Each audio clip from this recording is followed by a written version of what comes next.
Okay, I think I actually figured this out, but we won't know if I figured it out until after this entire webinar is complete, and then I'll find out whether or not it actually recorded. But I think I actually got it. So we'll go ahead and get started. Sorry about the slight delay there.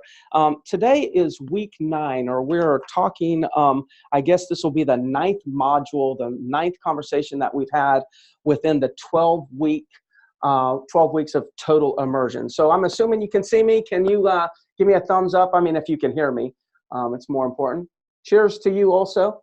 I see that. Okay, good. Thank you. So let's just dive right into it. So I was thinking about and preparing, a conversation around top agents. And now what is a top agent?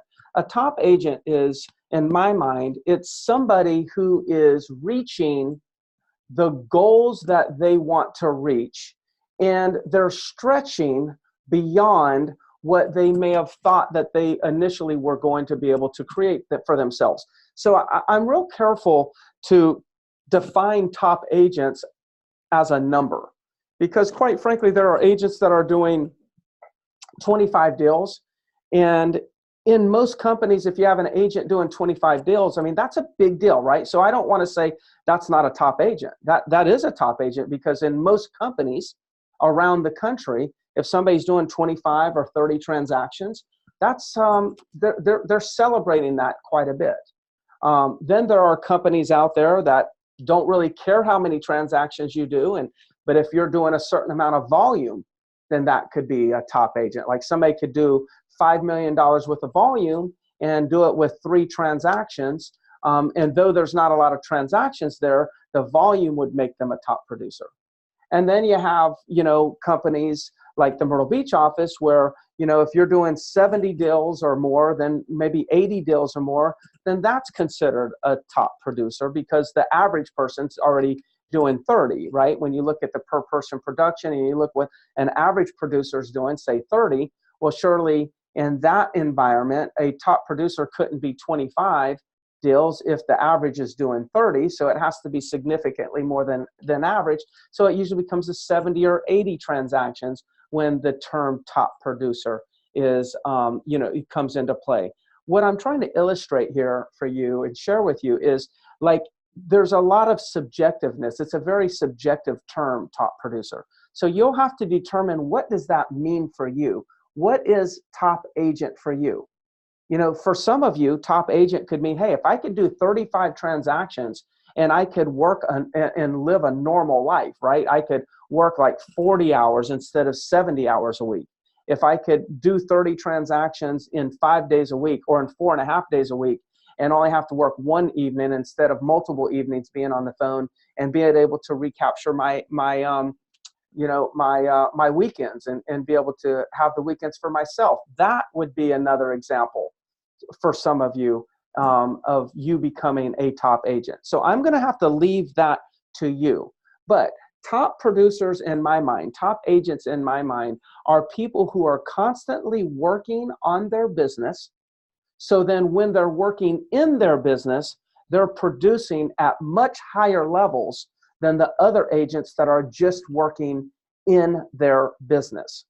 So I'm going to talk to you a little bit today about things that top producers are doing, things that successful real estate professionals are doing. Now, successful real estate professional, how am I measuring success? In the context of today's conversation, I'm measuring success by doing the amount of business that you have set for yourself, continuing to grow from that point further,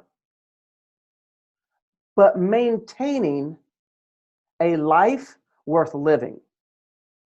Now, that's the one point that just threw us all off.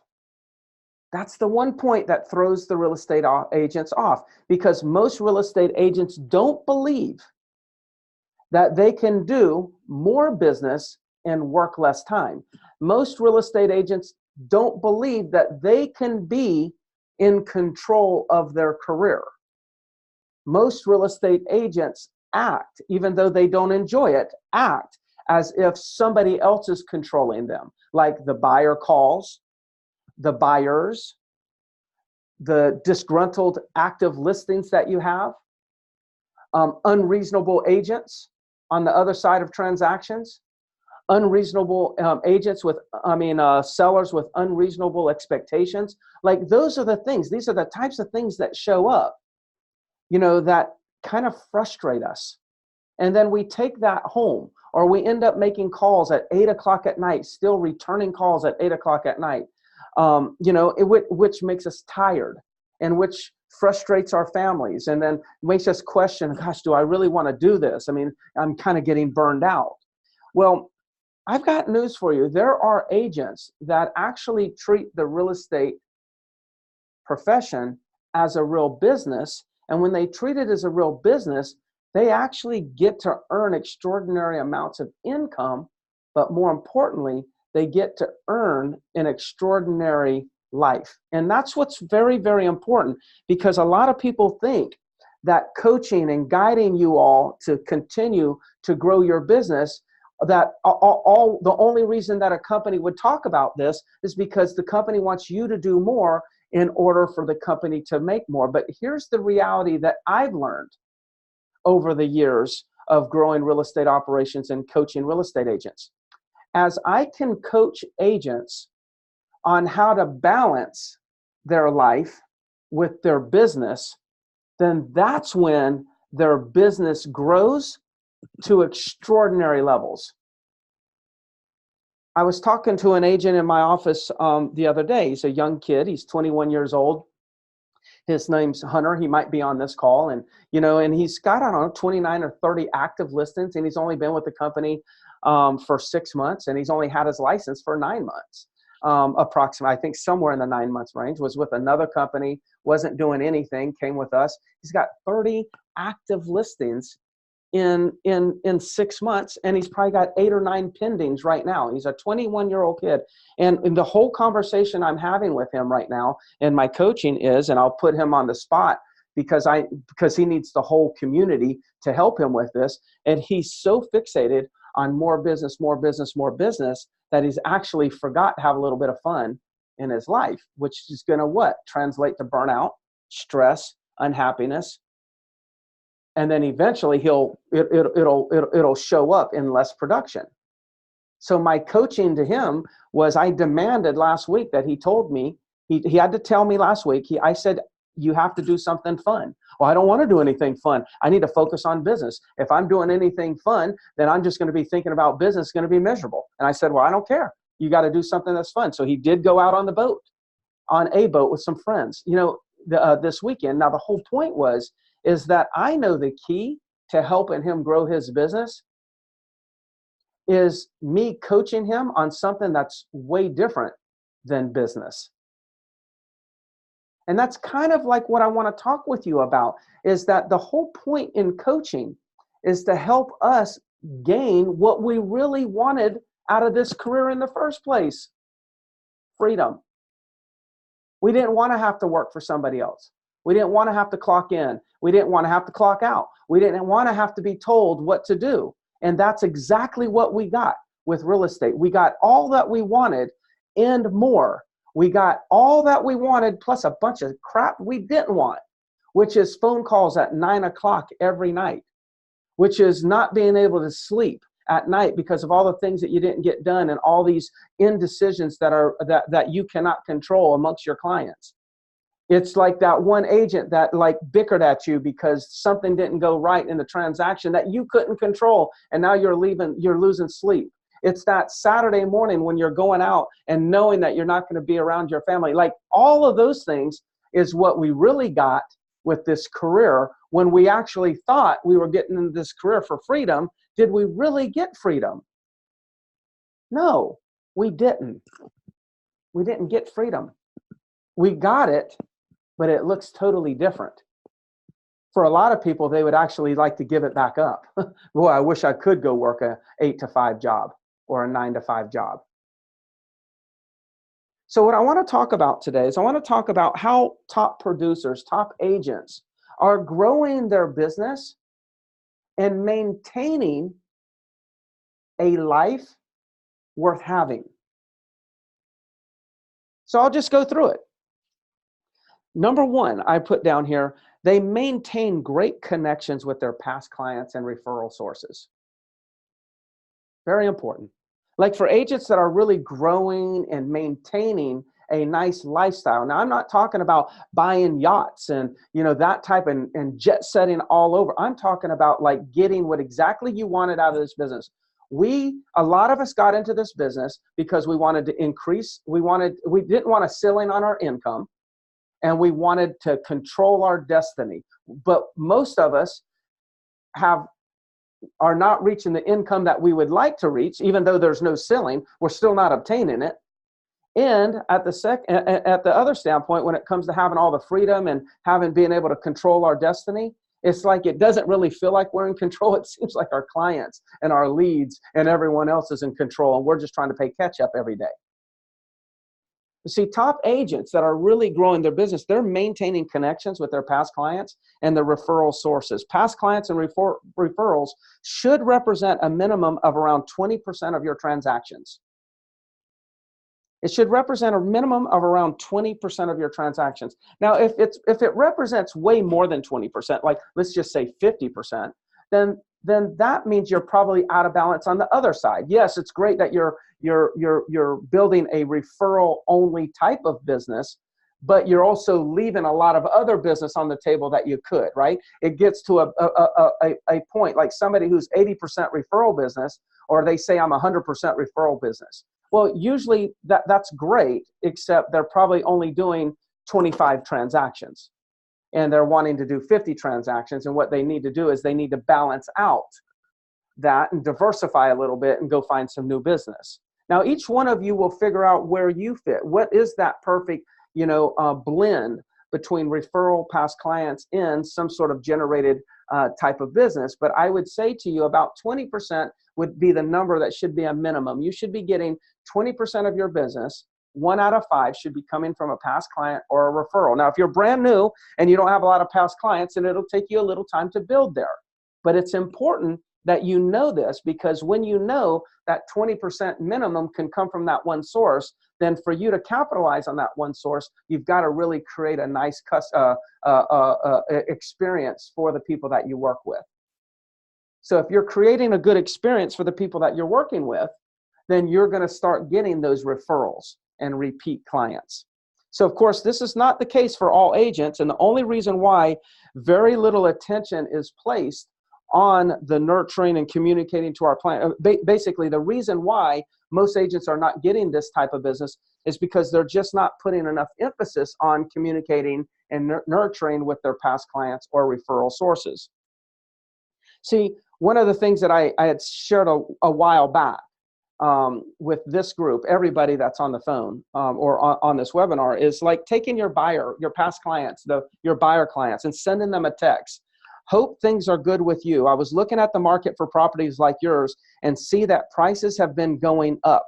Most people selling today are making money over what they initially paid. Have you put any thought to selling your property? Be assured, you send that out to your past buyers. If you send that out to more than 10 people, you're highly likely going to get one person that's going to say, oh, I was thinking about selling. We love the property. I know we've only been here for 2 years. We love the property, but we've just been thinking about getting closer to my in-laws. We need to be on the other side of town. Like 1 out of 10 people are going to be having the conversation. So if you were to text that to 10 of your past clients, it's likely that you're going to get business right there on the spot. Now, there are many ways you can keep in touch with your past clients. That was just one way that you could do. That was just one strategy that you could use. There are many other ways. I know that you all talk about pop buys. I call them pop-ins, but pop buys, quarterly direct mail, random handwritten note cards, quarterly phone calls, monthly emails, monthly text messages. Like if you were to pop by every once in a while and see past clients, if you were going to put them on a quarterly direct mail piece, if you hand wrote some, some nice cards to them, every once in a while, maybe once a quarter, if you called them once a quarter, if you emailed them a newsletter or some sort of update, market report every month, and if you just shot them a quick little text, hey, how's it going? Haven't heard from you in a little while. Let me know if you need anything. And you did that once a month. Like, that's all it really takes in order to generate a huge volume of business from past clients or any of your referral sources. Now, referral sources, what does that mean? A referral source could be people that could be a source of referrals to you. A home inspector should be in your database, because the home inspector, a lot of times being called by a consumer to inspect the property prior to the property ever going on the market. That's common. An appraiser. People do call appraisers, say, hey, I'd like to get an idea of what my property's worth. Sometimes they call appraisers. See, so these are vendors. These are people that could be sources of referrals to you. Like, what if you were to treat them the same way that you're learning to treat your past clients in sphere of influence? How about build referral sources into your database? Because when if you were to find 10 mortgage people, 10 inspectors, or let's just say 20 people that consisted of mortgage, attorney, an accountant, financial advisor, home inspector, appraiser, all of these people do talk to others prior to a transaction being done. People will talk to their accountant before they buy something. People talk to their accountant before they sell something. What if you had 20 or 30 of them in your database that you were nurturing, just like they were a past client? Now, all of a sudden, you are nurturing referral sources, and that would be a great opportunity for you to generate business from a much easier strategy. Doesn't take a lot of effort. It just takes a lot of discipline to follow through and check all these items off the list throughout the year. The next thing that I have, these are kind of random.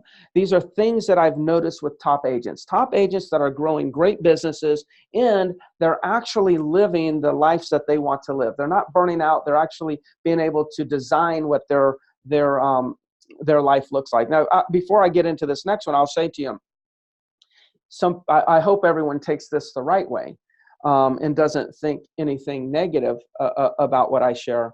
But probably 15 years ago, I made a decision that I was never going to work a night, a weekend, or a full day on Friday. And that's kind of like, wow, that's a lot. So for those of you that are closer to me, you guys know that by 1 o'clock on Friday, I am looking for fun. I'm looking for fun. I'm going to play tennis. I'm depending on if it's the summer like it is now, then this will be like some great quality time with my kids.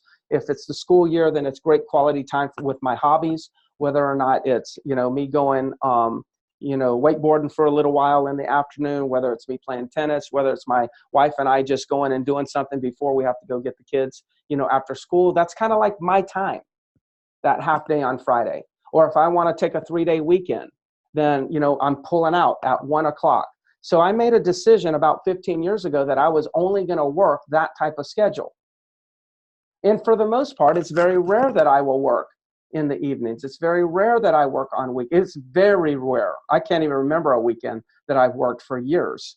And it's very rare that I will work on a Friday afternoon. Now, on occasion, things pop up and I have to be responsible, but it's very rare that I do that. And what was interesting is when I made that decision to live that life,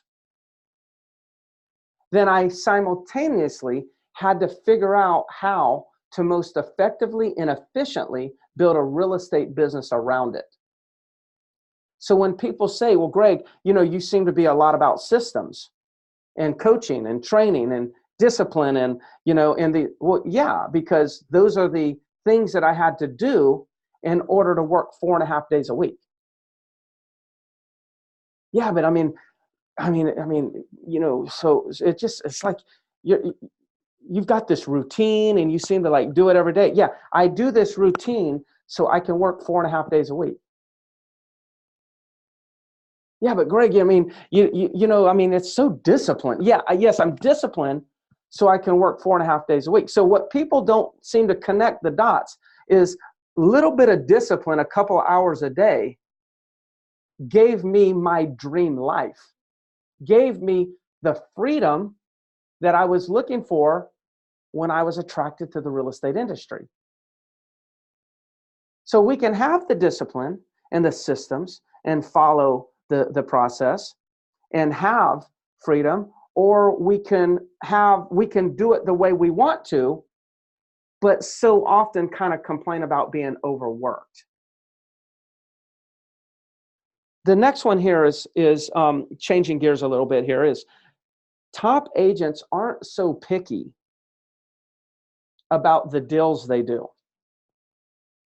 Well, that deal's only $30,000. I don't want to do that deal. Well, that deal's a mobile home with land. I don't want to do a mobile home. Oh, that's only land. I don't really sell land. Don't be so picky about the deals that you do. I know agents who only want to work certain sales prices. I see it all the time. And I understand their thinking. It's like, who wants to work for a $30,000 sale? The amount of commission is just so low. See, I suggest we never turn business down based on location and based on price. Never turn it down. See, I know that some transactions we do feel like it's costing us money to do the transaction. But when we're thinking about a transaction costing us money, we're neglecting to think about the long-term value of a new client. See, we've got many cases where the $30,000 lot or mobile home that eventually turned into 2 transactions. Maybe over a 2-year period of time, we did another $200,000 transaction from a referral from that person. And then we did another $180,000 transaction because they did some other transaction themselves. And then when you take the $200,000 transaction, the $180,000 transaction, plus the $30,000 transaction, that's $420,000 worth of volume that we would have missed if we would have actually judged that $30,000 transaction to be a waste of our time. That's typically how this goes. See, what in my opinion, what we have to do is we have to be careful at judging the transaction on such a short-sighted, short-term view. Stop looking at it as that one transaction. If we look at it as it's only one transaction, then yes, it might be a waste of time. But when we look at it and we start calculating the lifetime value of doing a transaction with somebody new, then all of a sudden we should be doing that transaction. And I think that that's what top agents do, is they don't judge, they don't look at the size of the commission when they're determining whether they want the business. They're looking at the opportunity for a new relationship. See, if you go in and get into a new relationship with somebody that's only a $30,000 transaction, and then you're doing what we said before, popping in quarterly direct mail, handwritten cards, quarterly phone calls, monthly emails, monthly text messages. If they are a part of your database that's getting all of those drips, then you're going to end up receiving referrals from them. The first transaction was just your way of getting a little bit of money to get them into your system, so you could start leveraging them for a repeat business and referrals later on, which could be plentiful. And one thing that I know is that so many agents will turn their head away from those lower price transactions. So the first person who actually provides great service to those particular clients become clients for life, because somebody at least didn't judge them by the size of the commission check. They just treated them like human beings. And those are the ones that'll be willing to become advocates and give you the most referrals. Because see, once they get into relationship with you, they want to stay in relationship with you, because they don't want to go through the pain of having to find another agent that would accept their transactions. Top producers. Top producers understand this one thought. Number 3 here. No online presence is a bad online presence. You've probably heard that old saying, most of us have. No credit is bad credit. You ever heard that saying, no credit is bad credit? Like if a bank or somebody's trying to give you credit and they see that you've never had credit, like a lot of times the bank or the financial institution doesn't want to be the first person that ever gives you credit. So like sometimes not having any credit lines is viewed negatively in the financial institution's eyes. So no credit is bad credit. When it comes to the internet, no online presence is bad online presence. Because see, everyone does their research on the internet. Heck, I was recently at my parents' house over the weekend.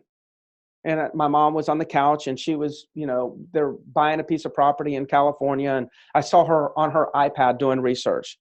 We were talking, and I was talking to her about the research, and now my mom and dad were in real estate. I mean, we were all we started this as a family ran business. So she understands a little bit about real estate, but she's been out of real estate for, I don't know, 15 years. But, it's interesting. After talking to her, I felt like she probably knew more information about that real estate market, or at least the neighborhood and the comparable sales and active listings, to the property that they were looking at than the agent did. I mean, I could just tell, like, very unlikely. As a matter of fact, she goes, yeah, we knew that the seller accepted our offer before our agent even told us that the seller accepted the offer.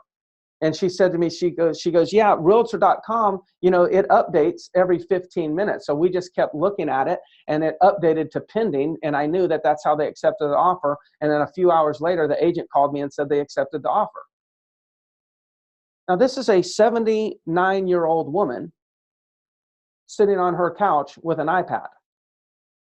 See, while she's doing research, here's some other things that that's happening. She's seeing a lot of information about real estate agents, whether it be every single listing has listing by. And most of them, she's forgotten. Now, some of the agents that she's seen their names, they may sound familiar if she sees them associated with certain listings that she really likes. Or when she's actually looking at sold comparables, she may see an agent's name. Or when she's asking information, Google information, typing in the search bar information about, how close is the hospital? Because she says, yeah, the hospital's within walking distance. And I said, Mom, at your age, if you need to go to the hospital, you're probably going to be riding. You're probably not going to be walking. I guess I have that relationship with my mom. And she started laughing. She said, yeah, we'll probably take a cab. And then my dad says, well, no, I'm not taking a cab. I'm just calling 911, going in an ambulance because I'll get faster service. Anyways, let's veer back around to the real estate conversation. That was my family conversation though. So, next thing you know, she's talking to me about how close it is to the grocery store and how close this is. Well, then at that point, now she's finding real estate agents that have written articles about certain neighborhoods and what they're, in proximity of. So she might know those agents a little bit more just by name, right? Of course. So the key here is this, is if she's talking to an agent verbally, she Googles that agent's name. If she doesn't see anything on the internet about that agent, then she's skeptical as to whether or not that agent has any experience. That's immediately what kicks in. Well, I don't know if that agent's got any experience. I can't find anything on them on the internet. And it wasn't that she's comparing that person to somebody who says that's on the internet and they said I did 50 transactions. She is coming to a conclusion that if she can't find a real estate agent on the internet through Google searches, then that agent has no experience. Now, that could be a terrible conclusion. It might be incorrect, but that is her perception, which is her reality. And I believe that is the perception and the reality of many prospective buyers and sellers. So what you need to do is you need to go to Google and you need to Google your name. Google your name and find out what comes up. Now, if you see that White Pages and People Finder and all these things are coming up, which they'll come up on all of us, but if that's the dominant things that's coming up, that's a problem. Like the things that should come up should be the Century 21 website. Your profile should be like come up immediately.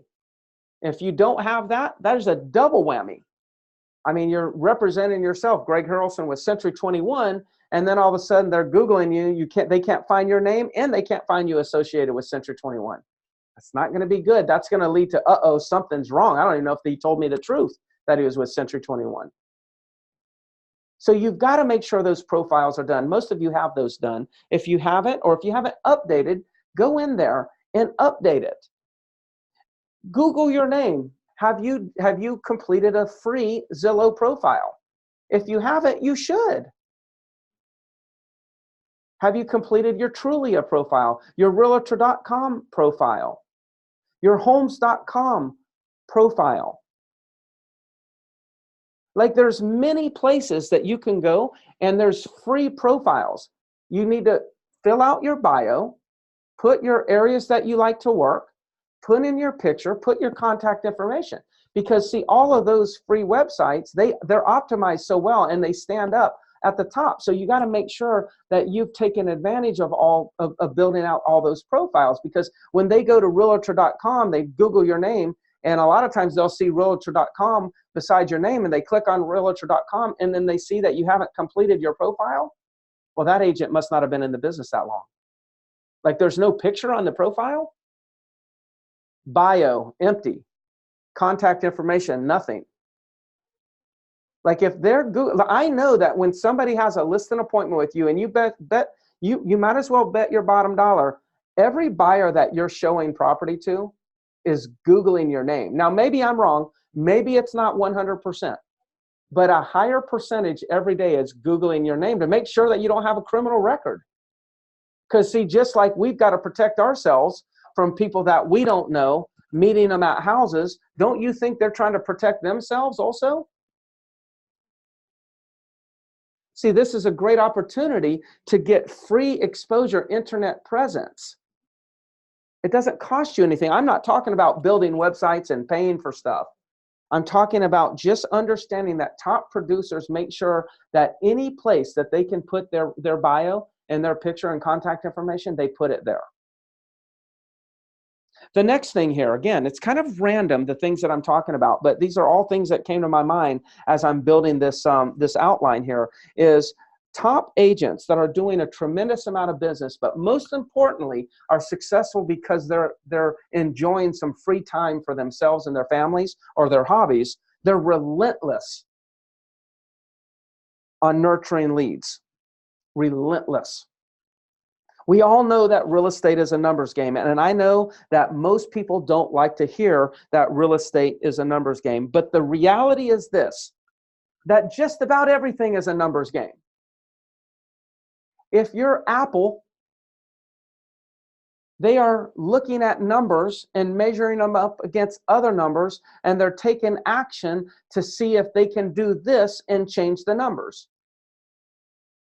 If you're Microsoft, you're doing the same thing. If you're McDonald's, if you're Hardee's, if you're any restaurant, if you're in any retail industry, tech industry, housing industry, building industry, the airline industry, every industry, NBA basketball player, football player, baseball player, golfer, every industry, every profession looks at numbers, and they know that when they see this number creates a positive impact, then they say, okay, I need to do more of this number. If this number creates a negative impact, then I will do less of this number. If they're unclear on what kind of impact, then they'll change something until they can become clear, because just about everything is a numbers game. When we're looking at GPS and we say, I'm going to go to Myrtle Beach, or I'm going to go to Charleston, or I'm going to go to Columbia, or wherever you may go, and you put it on GPS, a lot of times that GPS, the mapping app that you have, will give you 2 or 3 different routes, and it'll give you some numbers about those routes. And then you'll choose your route based on those numbers. Like this one's an hour 49 minutes. This one's an hour and 52 minutes. And then you'll choose based on numbers. See, just about everything's a numbers game. But the top agents that are really growing big business, they're leveraging that information. And they're making sure that, especially in the area of lead follow-up, that they know that lead follow-up and nurturing leads, kind of the same things, the more you do of it, the more you'll get from it. The more frequently you call your leads, the more you'll get them to answer the phone. The more often you call those leads, the more likely you're going to do business with them. The more you call those leads, the more likely, or the sooner you'll identify whether or not they're a qualified lead or not a qualified lead. See, these are certain things that you can be doing in ways that you can be thinking that can have a major impact on your business. But more importantly, what I'm trying to do is help you identify the things that you can be doing that save you time, so you can reinvest that time in the things that you've been missing. So then you can actually enjoy this profession a little bit more and be fresher in the morning when you come in and start your day. Not be so tired. Real estate agents, unfortunately, seem to be tired a lot. Why? Because they don't have a lot of time to just kind of relax. These are the things that top producers are doing that help them make more money, but they make more money because they have more time to relax, to just be able to enjoy the time off as well as the time on. So the numbers game is simple. You add more leads to your database, you contact them more often, you add more value when you're talking to them, and you'll get more return. I'll repeat that. The numbers game is simple. Add more leads to your database, contact them more often, add more value in their eyes, and you will get more return. You'll get a higher return. Next is the relentless on routine. See, top agents or agents who are climbing up to the top have this thing, and they're very, very common. They all create and follow a routine. I know a lot of people are in real estate because they want the freedom, as we talked already. So a lot of people don't want a routine, but we all have a routine. The key is, are we intentional about the routine? So we either have a routine that says, I do this, this, and this, or we have a routine of reacting to other people that are doing things, and then we have to put out the fires, or we have to kind of do things on other people's time. The routine allows us to do what we need to do at the time that we have available to do it. When you don't have an intentional routine, then your routine is reacting, and meaning doing things when somebody else demands that you do them, which is the exact opposite of freedom. So common routines, they generate business daily at the same time, whether they're prospecting or whatnot. They're actively generating business at the same time every day. I've spoke on that so many times, and we'll hear it over and over and over again. My coach always told me, why tell people something new until, why start telling somebody something new until they've actually started doing what we have already told them? Because there's a lot of coaching companies that they'll just they find their value in telling you something new. Okay, I told them this. Well, they didn't do that, so I'll tell them something over here. Well, they didn't do that, and I'll tell them something over here. And their way of demonstrating value is by continuing to just make up new ideas to tell you. But the real coaches, the ones that are getting the real results, actually know what it takes to get the real results, and they keep repeating and convincing you to do a little bit more and a little bit more so you can get those results and reach those goals. So common routines, they generate daily at the same time. They take listings and place them on Facebook Marketplace. Like every time I get a listing, put it on Marketplace. It's an example of a routine. They add people to their database every week. They do some activities and make sure they put them into the database and check off all the lists and tag them the way they need to be done. That's a routine. They call 20 or 30 people, talk to 20 or 30 people every day. That's a routine. They actually go on a listing presentation today, and then in 1 month from today, they go on a different listing presentation, and they use the same listing presentation. That's a routine. They have the same buyer follow-up strategy every single time. When they get a call and they don't get somebody on the phone, they have a strategy that they follow to make sure that they get them on the phone sooner than anyone else. That's a routine. Figuring out the things that you do consistently and then identifying a routine that will help you optimize in that particular area is critical for growth, but growth without working more. See, I'm not trying to help you get more deals by convincing you to work harder. I want to show you ways where you can increase your business by working a lot more efficiently, effectively, which of course we know would be smarter. Ongoing training. I kind of touched on this a little bit more earlier. Ongoing training. See, if we want to improve something, learn more about what you want to improve. It's simple. If you want to improve something, learn more. There was a time I wanted to run a marathon. So what did I do? I hired a marathon coach. There was a time I wanted to go and climb a mountain nearly 20,000 feet.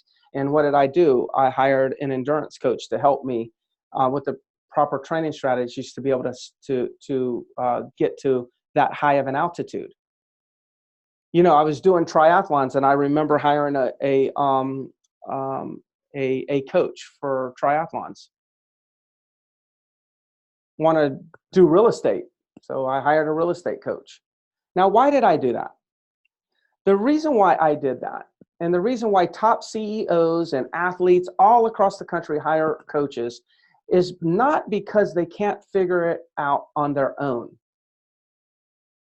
It's because while we're so busy in the business, if somebody can kind of help us and guide us so we can take shortcuts and we don't have to figure out, we don't have to go through all these things that don't work, the coach can just share us what is working, then it's more efficient. We hire coaches because it's more efficient to have somebody else tell us where the golden eggs are versus us having to go on this Easter egg hunt and try to figure it out ourselves. Like, it's kind of like, okay, here's a GPS where all the good eggs are with all the biggest prizes inside these eggs. This is where they are. That's a coach's job.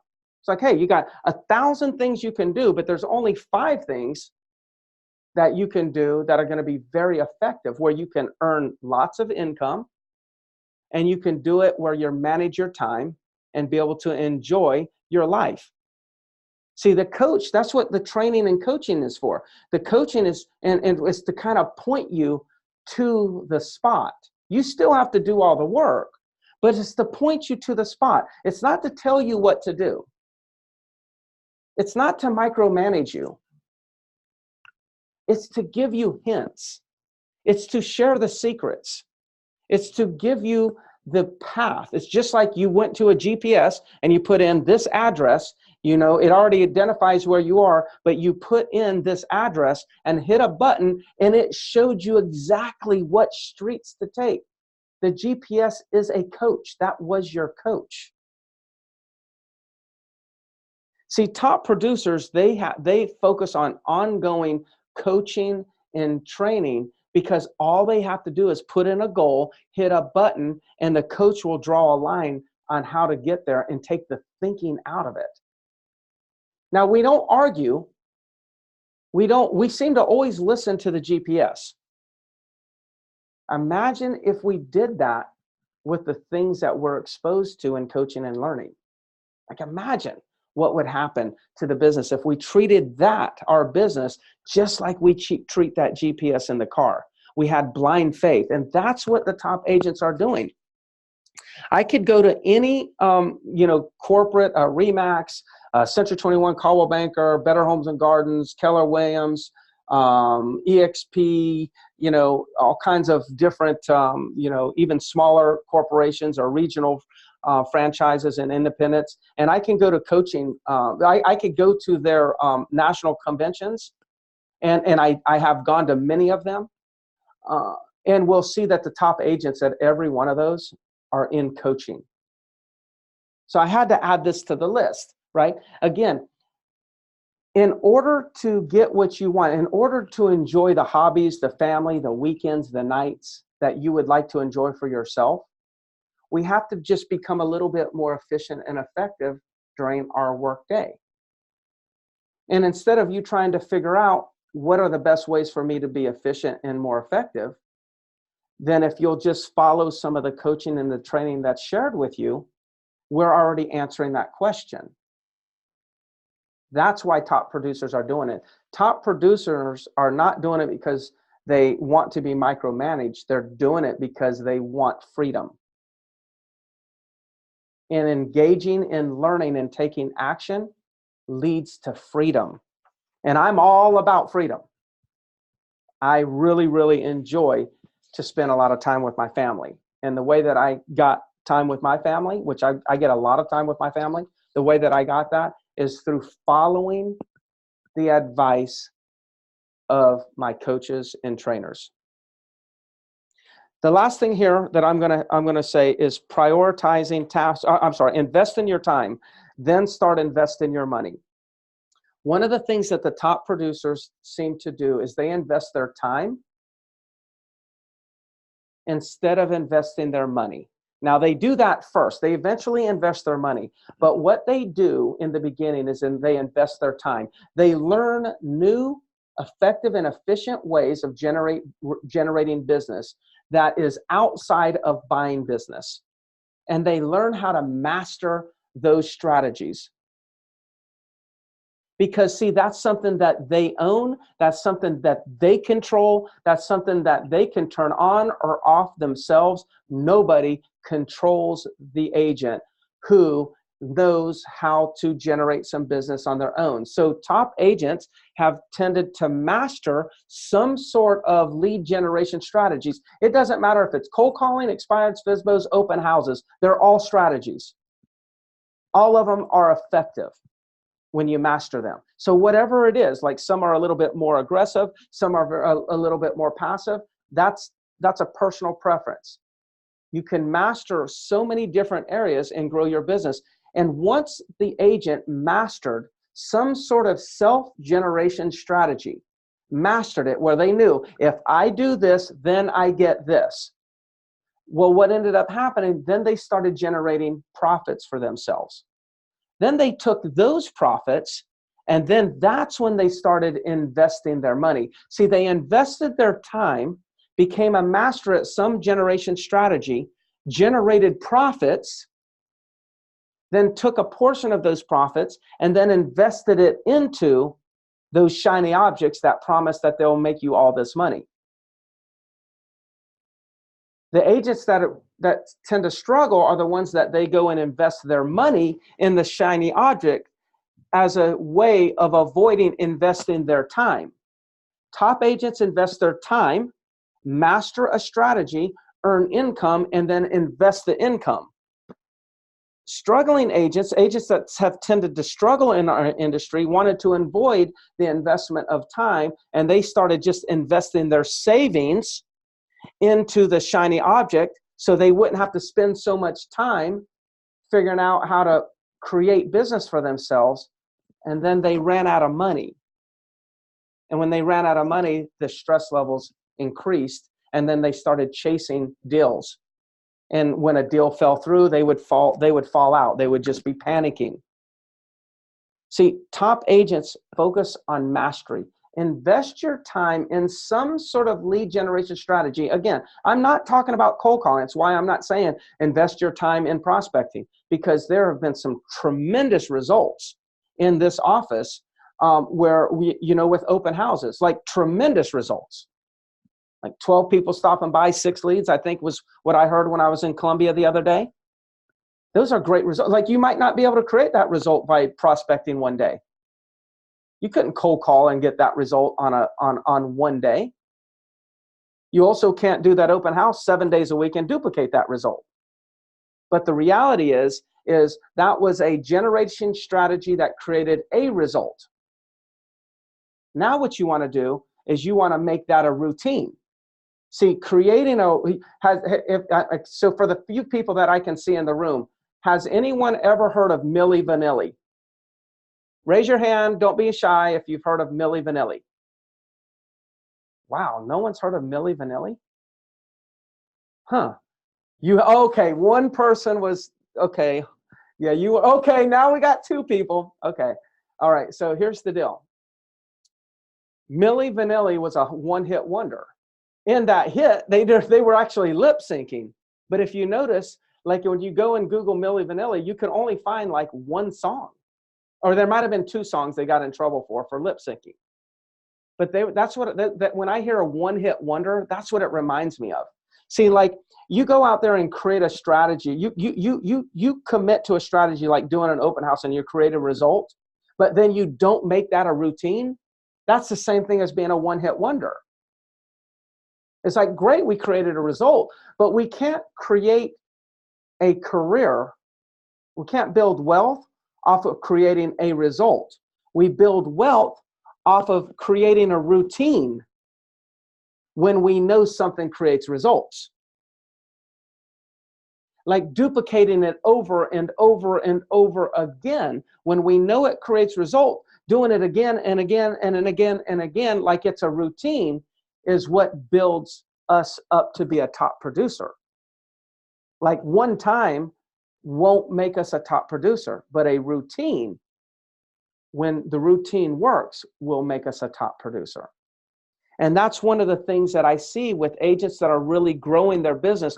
They figure out what's working, they master it. And usually what's working in the beginning takes an investment of your time. They master it, and then with their additional profits, they then leverage some of that money to add on and enhance what they're doing with other strategies, like direct mail, or maybe boosting posts on Facebook, or hiring, some sort of lead service like a Bold Leads and what. Like, see, the challenge, I know some people are looking at Bold Leads. The challenge with Bold Leads is it takes so long for those leads to mature and become business that most people, when they have to make their $500 or $600 a month, or whatever that is, $500 a month investment, it takes 24 months before you really start seeing a measurable return. Well, 24 months means you're $12,000 into it before you start seeing a return. Most people are going to tap out and be like, I'm done, before they see the return. Do I think Bold Leads would work? 100% yes. Do I think a real estate agent's willing to invest $12,000 up front to figure out and prove it to themselves if it works? Statistically speaking, no. The real estate agent won't stay in the game that long. That's why most people will say, well, Bold Leads and those services don't work. No, they did work. It's just that we didn't work them long enough. It took too much of an investment, and we got a little bit insecure as to whether or not there was going to be a return. And then we tapped out, quit right before the return actually showed up, and declared it didn't work. That's why most top producers will figure out how to invest their time and get something working so they've got income and cash flow. Then they start looking at investing some of their additional monies into those longer term type of activities. So this list today was nothing more and everything about top producers, and some things that I'm noticing about top producers or people that are really successful in the business actually bring to their business. These are the things that they're doing within their business that I see no matter where you are in your business. There's nothing that I shared to you today on this webinar that you could not implement today. What I shared today doesn't take money. What I shared today really doesn't take a lot of time. It actually saves you time. When I'm talking about routine, it's like people are running around in our industry across the country, agents like they're like chickens with their head cut off. They're just kind of like bouncing all over the place, right? Like that takes a lot of energy. That takes a lot of time. Being structured does not take as much energy as lacking structure. Being structured is more profitable than those that lack structure. Being on a routine, following systems, are more efficient and more effective than not being on a routine and following systems. So you have to ask yourself, for those agents around the country that resist routine, that resist structure, what are they really resisting? Because what we've discovered here, and I'm confident that most of you, it's resonating in your mind. What I'm confident is we would all agree that all of those things like structure and routine, systems lead us to higher profitability and more time off, but yet we find ourselves during the day not being structured, not following a routine. If you want everything that you dreamed about getting out of your real estate business, follow what these top agents have done to create the wealth that they created in their businesses. I'm always the one that says, like, if that person did it, then let me learn what they did. What I just shared with you, because I coach a lot of top producers, I just shared with you what the top producers are doing. All we have to do is figure out which of these will we be doing. So if you have any questions or thoughts or comments or concerns, please reach out to me. You know, you can call me, you can text me, you can email me, you can Facebook message me.